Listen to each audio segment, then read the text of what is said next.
3 jours, Donald Trump n'aura tenu que 3 jours en ce début d'année 2018 avant d'envoyer l'un de ses tweets dont il a le secret. Une louchée de quelques mots, propos que tu peux tenir dans l'intimité d'une conversation, mais qui dénotent dans la bouche d'un président des États-Unis d'Amérique. Enfin, qui crée un incident diplomatique avec le Pakistan.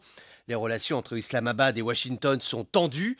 Les Américains ont mis 33 milliards de dollars ces 15 dernières années sur cette puissance nucléaire, pays frontalier de l'Afghanistan. De résultat, ils n'envoient guère, si ce n'est le maintien d'un régime fragilisé par la pression radicale, un État au rouage souvent corrompu et dans l'incapacité chronique d'affirmer son autorité sur l'ensemble du pays.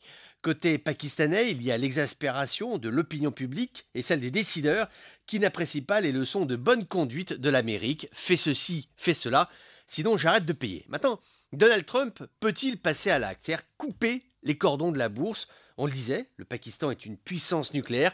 Personne ne souhaite qu'il ne vacille et ne tombe dans les mains d'une poignée d'uluberlus qui pourrait avoir la tentation de faire parler l'atome. On n'y est pas encore, mais c'est à risque. En tout cas, tout le monde l'a à l'esprit. L'inquiétude à l'égard de ce pays, et il n'y a pas que les Américains qui la formulent, c'est qu'il est tout autant un facteur de stabilité que de déstabilisation. Premier point, la stabilité, c'est une armée, ce sont des institutions pakistanaises, une économie, rien de comparable avec un État failli.